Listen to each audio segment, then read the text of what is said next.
What's up, grinders? Welcome back to the channel. Today we're going to be diving deep into this post right here, which just dropped on the language learning subreddit over on Reddit. Now, the reason I want to look into this one is because this is probably one of the longest records we have of someone using ALG to learn a language who has been pretty regularly posting updates and also actually using the method. Now, there is one tiny disclaimer, and that is because I've already read parts of this. The person here who's talking about their progression in Thai after 3,086 hours using ALG, they used chorusing. Now, if you watched my previous videos where I looked into David Long's thoughts on chorusing and shadowing and stuff, he didn't see the value in it. I asked Pablo from Dreaming Spanish, he didn't see the value in it. This person did go use chorusing and shadowing, and they used it quite a bit. So it is, for the most part, ALG, except for that one aspect. And I actually think that one aspect it's like a really, really good addition to ALG. And I find it kind of crazy that people don't recommend it in ALG. But anyway, let's read this post together. Americans splitting time between Bangkok and the US. Mostly monolingual, previously studied a bit of Japanese for a few years. Started to seriously look at learning Thai in December 2022. I'm actually a little bit curious as to why they decided to go with Thai. Maybe because that is where ALG started, at the Thai school. If you think about it, Thai is kind of, due to ALG now, kind of overrepresented in the language space. Like, that language learning methodology, because it's spawned there, has resulted probably in more people learning Thai than would have traditionally. Like, even I've considered learning Thai just so I can explore more in depth, you know, what happened with this method and the thoughts and stuff behind it. Because apart from that, like, there's nothing else that I can think of that Thai would provide a value to me. I use pure comprehensible input approach with a silent period followed by reading and speaking. No analytical grammar, no textbooks, no flashcards, no Thai to English translations, no dictionary lookups, etc. I delayed speaking and reading for roughly my first year and a half, after I started to develop a good ear and intuition for Thai, studying around 2,000 hours. And that makes sense because you basically double the Dreaming Spanish roadmap, because Thai is a language that's, what is it? It's like a category 3 or 4 language. I'm not sure. Like with Chinese, you probably should up those numbers even more. I started doing shadowing chorusing to work on my accent, cadence, and flow. All I did for the first 1,000 hours was watch comprehensible input by Thai teachers. Everything is 100% in Thai, initially supplemented with drawings, gestures, pictures to aid understanding. Okay, current language learning routine. Each week, private lessons where I watch native content with my teachers and they explain words, phrases I don't understand. Call with a Thai friend, and he basically offers, like, his friend does that for free. Consuming native content on my own, usually Disney and Netflix. Conversation with Thai friends, shadowing, chorusing, native content. Okay, so he's been tracking his hours, and if you have a look right here, he's got listening at 2,500 hours, while I am at, I'm guessing I'm probably like, well, actually, I could do the math and just reverse engineer it. So 6 hours of reading, 52 hours of talking / crosstalk. Then he's got 146 hours of crosstalk. I'm actually smashing it for crosstalk if you think about it. Like, if we go back to what I'm doing for hours-wise, I'm at 52 hours, but this is not all crosstalk. About 10 hours of that is probably speaking in some form, or a mixture of speaking and crosstalk. So I'm like already 1/3 of the way. Damn, I thought I was underdoing the crosstalk hours. Conversation, 258 hours. Okay, he's smashing me in that department though. Shadowing, 77 hours. Obviously, I've done 0 because we didn't want to do any shadowing or chorusing as part of the challenge. And then reading, 69 hours. I've only done 3. And that's because I'm delaying reading for a little bit to get more speaking in before I set into reading so I don't, you know, develop bad habits. Okay, so comprehension. Using the Dreaming Spanish roadmap, I'm at level 7. And if we go back to Dreaming Spanish, that is here. So he is at this very last level, which I am not quite at yet. Since my last update, my comprehension has improved very noticeably, especially in the domains I've worked through with my teachers. And if you have a look here, he actually lists out the domains: politics, economic analysis and news, general interest channels such as a podcast, crime cases with this one over here, medical case studies by this one. Like, he obviously has a very good understanding of Thai if you're doing all this type of stuff. Like, this is even beyond me and where I am in Chinese. Like, political stuff in Chinese I can't do yet. Medical stuff I can't do.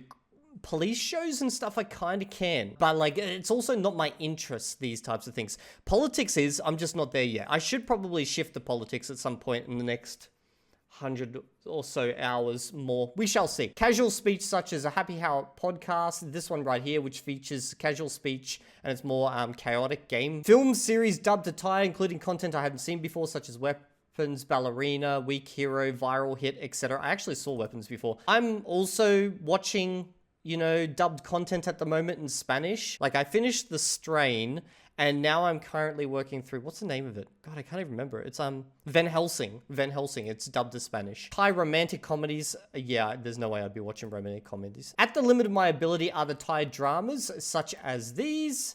This one is a crime drama involving a lot of casual speech and specialized vocabulary, including religious terms and slang. I was able to watch and understand it on my own 90%, but only by using Thai subtitles and rewinding frequently. Basically, it appears he's not quite there fully yet with native level content that, your general just person who's an adult would enjoy watching. He has to still, at this point, use subtitles, and he gets about 90%. And 90% sounds like a lot, but realistically, 90% isn't too much. Like, you lose a lot when you're at 90%, which is why he's rewinding and using subtitles. Certain scenes I couldn't understand my own, even using these methods. I took note of these timestamps and later went over the scenes with my teachers later. As always, my questions and explanations are in Thai. I'm guessing that, there's no grammar instruction there. He's just asking for them to explain what's going on. Basically, movie talk. Movie talk's actually a method, if you guys never heard about it. It's where you play a short scene from a movie with a teacher, and then you just discuss that scene and the teacher explains to you what's going on. So it sounds like a bit of movie talks happening there. Some Thai film series are definitely still out of reach, even with aids such as subtitles and rewinding. On the surface, you'd think I was able to handle a crime drama. I would be able to handle another crime drama, but the later I find significantly harder and I can't really follow it. Yeah, I even get this with dub series in Spanish. There's certain dub series that I can follow and I'm like, okay, I can get 90%, even without subtitles. If I include the subtitles, as long as they are, closed caption subtitles, I'll get a little bit more, but generally not too much more. But then there's other series I hit play and it's like, nothing. But that's for dubbed content. With native content, it's still, some of it's still pretty far out of reach. As far as socializing with friends, I am much better able to handle following along in large groups, even in semi-noisy environments. Still not perfectly, but I'm rarely confused even when interacting in a group with Thai friends now, whether we're out drinking or hanging out at the gym. Yeah, with if I hang out with a Chinese group and we're chatting, I generally don't have any problems, but that's social conversations. Those conversations are usually a lot more easier than, following a crime drama or things that I love, like sci-fis and stuff. The new domain I'm trying to break into is this one, which is a category of Thai jokes, puns involving swapping sounds around in short phrases for humorous effect. I had tried this last year, but it was too hard. I'm now finding it starting to be understandable. I haven't tried any Chinese comedy. I should try some to get an idea. Output. Okay. I've done around 250 hours of conversation practice. I guess if you include time I spent asking questions in class, it would be around 300 hours. As before, I feel my overall comfort is improving. I'm more fluid in more situations now. I can speak in more detail now than I could before, and my active vocabulary is greater. I'm focusing more on speaking more casually and trying to mirror the speech I hear in material like the Happy Hour podcast. Okay, so that's where the chorusing's starting to come into it. I think I could handle just about any kind of generic errand and task now. Things of this nature I've done in Thai. I viewed a condo while looking for a place to rent. I haven't done that in Chinese before. Visited pharmacist, explained symptoms, received medicine. I have done that in Mandarin Chinese before. I had to do it on behalf of my wife while I was in China. But I'm not going to act like I knew all the technical words or anything like that. That was more me just literally explaining symptoms and getting what I needed. Visit the dentist, explained I was having sensitivity in my teeth, was told I needed fillings, asked some questions, received answers about treatment, awkwardly followed instructions, mouth pried open, and various dental tools running, go aftercare instructions, thank dentist, paid the bill. Okay, yeah, no. I don't think, I could fumble my way through that in Mandarin Chinese. But if they're talking about fillings and stuff, I know the terms for teeth and lips and all those types of things, but filling, I don't know that. I might go learn that after this. And specific procedures, yeah, no, I don't know. So I don't know how far in depth this is. Went to the bank to open a new debit card, which was a massive bureaucratic pain involving registering. See, I haven't done this in China because, it's fucking damn near impossible as a foreigner who's outside the country. Interviewed a Thai candidate for supporting my company's software development, including sharing what my company does, discussing the candidate's work experience, etc. If I had to discuss with a candidate about programming in Chinese, I'm pretty sure I would fall over. I could discuss the bare bones stuff, but I couldn't do a software interview. Like, I wouldn't be able to ask them about what's the difference between, you know, let's say, let's just pick something easy, a map and an array. I wouldn't know how to say that in Chinese, a map and an array. Like, I just don't know. So I couldn't ask that. But if I asked, like, if I used the Chinese sentence and I slapped in the word map, they'd probably know what I'm on about anyway. Attended a large industry expo in Bangkok related to my work, spoke with many exhibitors about their products, repeatedly explained my business now speciality. So it sounds like his level of Thai is definitely beyond comprehension. I already knew from the start was beyond my Chinese. And then speaking wise is definitely beyond my Chinese, because like he's going into a lot more varied areas, while I'm a lot better with gaming now, specifically because I've done about 4 hours worth of game play with a Chinese speaker, which I've got a playlist if you guys want to see that. I play World of Warcraft with a Chinese speaker. I think maybe I will reach all of this in about 300 more hours of what I'm doing in Chinese at the moment, because I'm picking up about 15 to 20 words a day with my LingoPie series. Again, I'm not nearly as fluent or natural or eloquent as I am in English, but it is to the point where I can handle logistics, joke around, gossip talk, discuss current events. So it sounds like if I was to put this in the terms of the European framework of reference, he is either a C1 or damn near close to it. Because if I think from my perspective of Esperanto, I could do all that in Esperanto, no problem. And I'm a C1. But if I think from my Chinese, there's aspects of this I can do and in a limited capacity, and I'm like a B1 plus there. So he's definitely, I would say, closing in on the C1 level. A serious doctor appointment or consulting a lawyer would be examples of cases where I'd like the option to fall back on English if needed, just because there are scenarios where I really want 100% comprehension. Yeah, no, I get that. But barring something on that level of criticality, I think I'd be able to handle most things in Thai. In that case, yeah, I feel like definitely C1 level. As I said in my previous updates, many people have commented to me that my understanding and ability to deploy Thai slang and humor is way out of the norm for a foreigner. Ooh, I'm hoping we get some content to actually watch. Like, I can't judge it, but I got Thai people who speak Thai and follow me, so you guys can let me know. One of my best friends here consistently complains about how annoying I can be in Thai, which I take as the biggest compliment I can get. As far as initial reactions of natives, I mostly don't get, so you're good at Thai, or you speak so clearly anymore. Usually people just talk to me in Thai. Yeah, so I still get this in Chinese, where people are like, oh wow, you're good at Chinese, and you speak Chinese well, which is, from an Asian language perspective, means that they're usually surprised with your abilities, but they don't consider you fluent yet, which thank God they don't, because I'm not. What I will regularly get is, how long have you lived in Thailand? On a handful of occasions, after talking for a minute or so, I've gotten, wait, you're not Thai.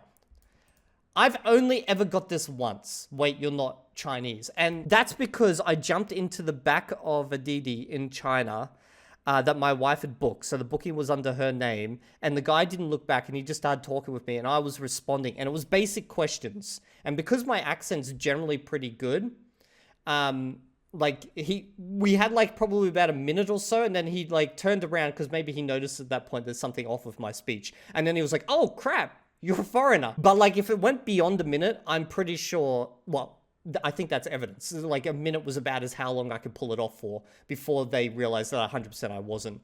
I think he looked back probably because he was like, there's something off about his accent. And like, yeah, it's kind of hard to explain, because you might be thinking, if you've seen my Chinese content and you are Chinese, you'd watch that and you'd be like, there's no way anyone would make that mistake. But imagine an environment where you're not expecting it, you don't look backwards, and you just start a conversation and the person's responding. Like, it takes you a little bit to pick up on that. Just straight out of the boat. Because I've done that with Chinese people here who speak English, and I'll just be like speaking with them, and I'll be like, oh crap, you're Chinese, okay. Reading. As I've described in previous updates, I was taught the writing system by my Thai teacher speaking in Thai, and by watching Thai videos aimed at native children. I've read some picture books, some manga chapters, The Little Prince. God, everyone reads The Little Prince. I have absolutely no interest in The Little Prince. And the first 50 pages of the first Harry Potter. I don't have exact count, but I would guess this is somewhere in the ballpark of 40,000 words. I don't count words when it comes to Spanish, and I'm going to talk about this in my next Spanish update. Why I don't count words and I count hours. There's a reason for that. Anyway, let's keep going. I've done very little reading since my last update, as I've been really focused on trying to improve my listening comprehension, output, and accent. Passing text is so much slower for me in terms of words per minute compared to listening. I know it will improve further if I sync time in, but it's just not where my priority is at the moment. Okay, shadowing chorusing. So this is what I spoke about with my previous videos where I asked Pablo and, you know, I investigated David Long, because he even references David Long right here, and Marvin Brown, who invented ALG. I've now spent a decent amount of time doing shadowing chorusing. This is probably the most serious divergence. So he recognizes that this is a divergence. I've already explained my accent work in previous updates, but I want to repeat here in case anyone is starting with my 3000 update. I also want to elaborate more on why I like shadowing chorusing. Ooh. I had asked David Long, the person who used to run the Thai language program, about this 3 years ago, and he basically said he didn't think it would be useful.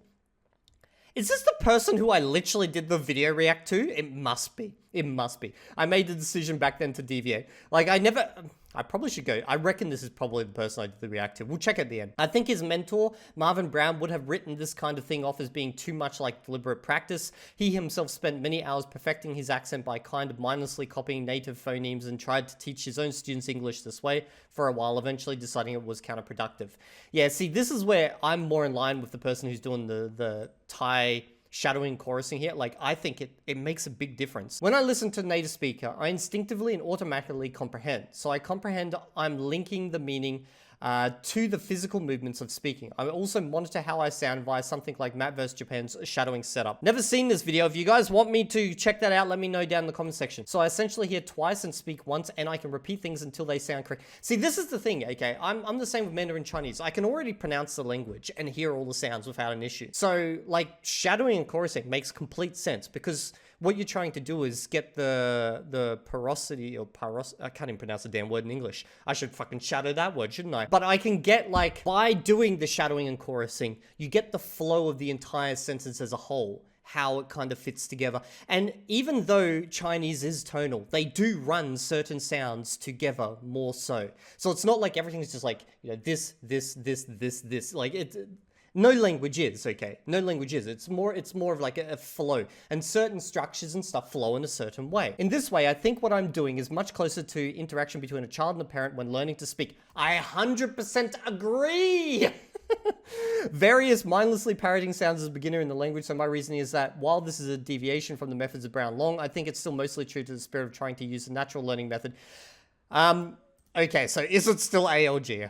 It's a stupid discussion overall, like, is this or is this not? I would say it's not ALG in the sense of how they imagined it, but it's probably more ALG than Dreaming Spanish is doing. It actually depends. Did you introduce reading long after speaking? Because there is an order to these things. I don't have any idea what I would sound like without the shadowing chorusing, but my subjective feeling is that this practice is helping me fix minor pronunciation errors for words, making more correct pronunciation more automatic. Yes, 100%. It does help with pronunciation, finding those errors yourself, because when you do it, you hear it, and you're like, wow, oh, I'm different here. Okay, let me try this over and over. And automation. When you shadow a sentence many times, it becomes automated. And when you say just something even similar to that structure, it just flows out, and helping me speak more quickly, fluidly, with better porosity. That's the word. It was really interesting working with a clear target of something I could understand very well, but finding that out. I also feel ALG method has limited itself by going directly from listening to speaking and hoping for the best. I actually feel like it would make the method so much better if there was this transition via literally chorusing or shadowing, okay? It doesn't matter which one, okay? Just doing these before you go into free flow speaking. I feel like that would help a lot, because it would help you set the movements correctly, because we're assuming by this point you can hear the sounds of the language, right? It would help you set the movements correctly before you start speaking. I have a feeling that my Spanish is going to sound very gringo, as people say, simply because I haven't done this. And like my Mandarin Chinese, which I manually learnt, I sound pretty good. I've been told by natives that 20% of the time I sound off, and the rest of the time I sound good. And that 20% of the time is usually me screwing up some tones. So that's when it comes to like the sounds of language. Like, people even said in the comment section to my previous LingoPie update that I actually sound better than my teacher, who's a non-native. You know, just when it comes to pronunciation and stuff. And I've heard that and several different spots. So this is not me trying to, blow up my own head. I actually put a lot of that down to the fact that I have in some ways done this, little bits of it over the year, and now I'm starting to really do it. And I'll be tracking a lot more. I mostly chorused a Thai actor turned YouTuber named Stefan. He speaks casually, the way you might chat with friends over a beer. He uses a lot of slang, slows his speech in a way common among Thai men, and often uses impolite interjections, words that I hear my Thai male friends use in real life. Great idea. He's basically taken that idea of, find a language parent, and I think Matt vs. Japan spoke about it and he popularized it. Obviously it's been around before then, but it's the language parent and just mimicking them. Getting used to the way Thai men speak casually was quite a journey, as I find they speak casually very differently from formal speech. This is what Stuart was speaking about. If you saw, I did some reacts to Stuart. He said that the Thai videos that are made for the learners, their speech is very, very formal. They roll their R's, which is what, normal people don't do. So he was actually concerned that they were teaching a bad version of Thai. Like, you shouldn't be learning that if you're trying to do this method. So like all those teachers who made all that material, they have basically spoken as if they're TV reporters in a sense. At least that's my understanding, which is obviously would give you that kind of sound, which could be bad in some ways, if you're trying to sound more native-like. Versus Thai women, who I think for various social reasons speak a bit more sharply, clearly, even during speech. Yeah, so with Mandarin Chinese, you get this a lot where God, I literally just forgot it. The particles? Whatever, it's like the la, la, law, all these types of sounds that we put at the end of a sentence, okay? Someone can correct me in the comment section. I'm very forgetful recently.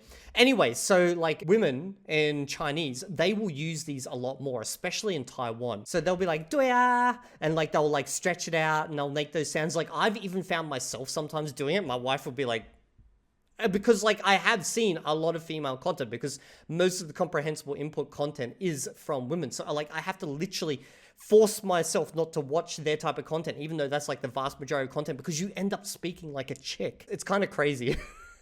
I've now completed my long-standing goal of hitting 3,000 hours of total Thai practice. At 1,070 hours, I made a list of things I hope to be able to do at 3,000 hours.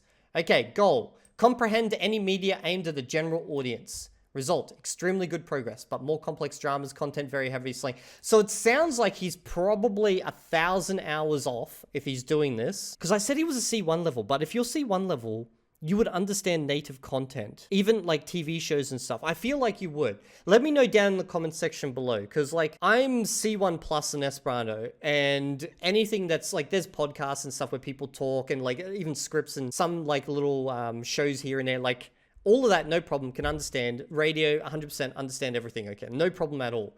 Even if you put a double speed, I'll understand it. So it's like, it's hard to say. Would things like crime dramas and stuff be counted as C1 or C2? I would say they're C1. So it sounds like he's close to C1. At 3,000 hours, probably needs 4,000 hours to fully get there. Okay, reflection on criticism. Ooh, okay. From early on in my journey, I received heaps of criticism, especially from other Thai learners. This doesn't surprise me, as I chose learning methods that are very against the convention. The internet is full of trolls, and Reddit is definitely not an exception. At this point, I think I've demonstrated that for languages fortunate enough to have enough resources, it is entirely possible to learn without any kind of explicit analytical study. I also think I've done much to dispel the dogma that it is necessary for every foreigner to acquire a language first and foremost via the writing system, or else their journey is doomed at the outset. So it sounds like he was kind of doing what I'm doing with my DS series. He wanted to see, can you learn a language doing this? And like, if you watch my very first video, I was like, yeah, of course you can. Like, given enough time, you're going to. My question was more around efficiency. I've tried to meticulously and transparently document my progress, explain my methods, and even record my ability live and unedited. Oh yeah, that's right. We need to find some of that. I am more successful than 99% of foreigners who try to learn Thai. Yes, I would say, okay, most people, they give up within the first couple of days. So it's like, just if you've passed the first week, you're probably more successful than 80% of learners. And if you get past the first month, you're probably more successful than 90. And then like if you're past the first year, then you're already in the 99% bracket. Most people will give up learning a language. So do whatever, makes you keep going forward, because the hardest part is actually just keep going. Am I as good as foreign influencers who make a living out of being good at Thai? No. I'm guessing he's talking about like Stuart and stuff. and the types of people Stuart reacts to. Okay, future plans. Now, the post, of course, will be down in the description, you guys. I recommend you go read it if you want all the details. I'm kind of just skim reading it, getting the interesting parts. Earlier in my journey, I was doing 20 to 25 sessions a week, with each session between 50 minutes and an hour. I've gradually scaled this down. Last update, I was doing about 10 sessions a week. I'm now going to be doing just 6 sessions on a Monday through Wednesday, half with a paid teacher and the other half with friends. The rest of the time, I'll be living my life in Thai as I have been, catching up with friends over coffee, discussing boulder problems at the... Oh, okay, bouldering. Okay. I was like, what? At the climbing gym, watching Thai series and movies, listening to my favorite comedians and podcasts, singing karaoke. So basically living the actual language. I'm even trying to do that now with Spanish. That's why I've got my gaming series and stuff. Like, the best way to learn a language at the end is actually to use it. In addition, I'm tackling Vietnamese next. Ooh, bro. It's a heritage language for me that unfortunately I had almost zero exposure to as a child. I'm 3 days into watching 20 minutes a day of content I can find on YouTube, but there's a dearth of true beginner comprehensible input resources for Vietnamese. So if you are a Vietnamese speaker, now's your time. There's a channel for you. Go make it. As for Thai, I'm tired of tracking hours. I may still track my shadowing chorusing time, but otherwise I don't want to worry about estimating how many. No, but I understand why. Like, based on this, I think to cover off pretty much all domains that a native would in most instances, he needs about 4,000 hours. And at 3,000 hours, he's like, that's more than enough for me. At last, here is a video I recorded this past week with my teacher. We talk about my language learning journey. In typical Thai fashion, we have a meandering random conversation about all things. Let's go. เกี่ยวกับอะไรอ่ะ แบ็กกราวด์การเรียนภาษาของคุณค่ะ ใช่ Okay. อันนี้เหมือนครูหญิงเลยนะเวลา This was not the person who I did a react to previously.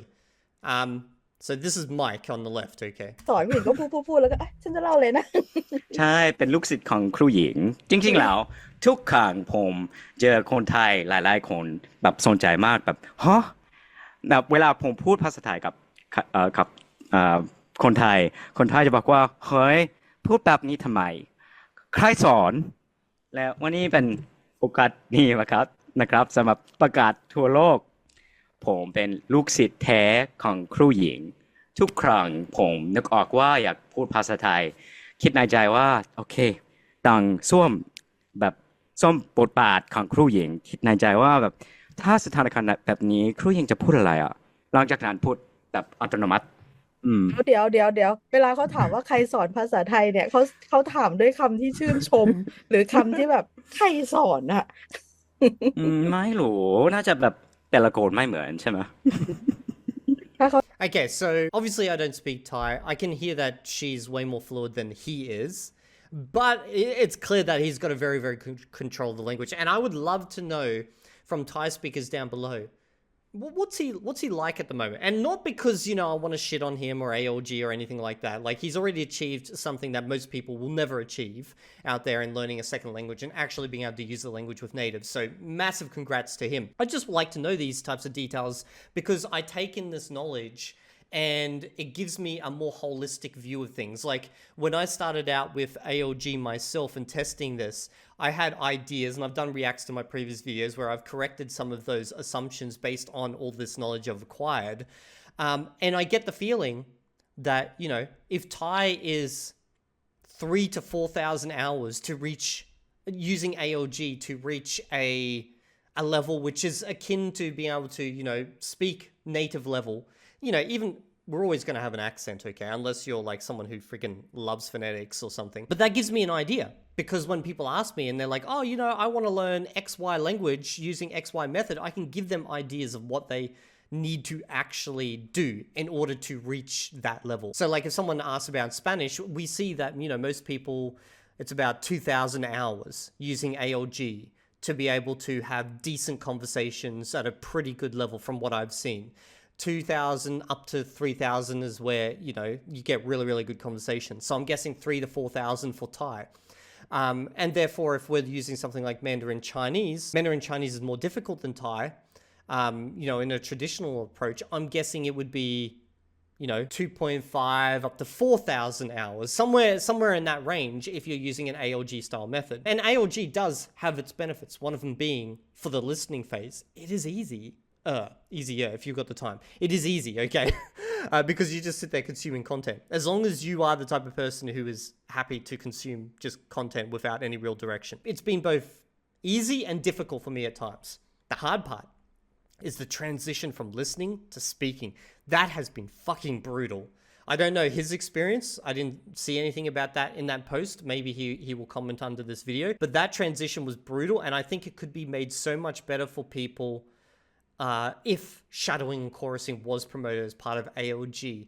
Like, it doesn't even have to be long. Just like 10 hours worth, I reckon, would be enough to get you just warmed up, to get you into that mindset of, okay, I understand this language, it's in there. By doing this, I'm starting to pull it out, and then I can start speaking. Because just going directly to speaking, bruh, brutal. Fucking brutal. Anyway, I love the post. It's a shame he won't keep posting and tracking his hours. I'm kind of curious if he's going to do the same thing for Vietnamese. I assume he is. And if he's going to track hours for it, because again, more languages, more data, better. And that's pretty much it. Hope you guys all enjoyed this video. I'll see you all in the next video. And if you're not there, I will find you. And I will make you sit through 4,000 hours of listening to me going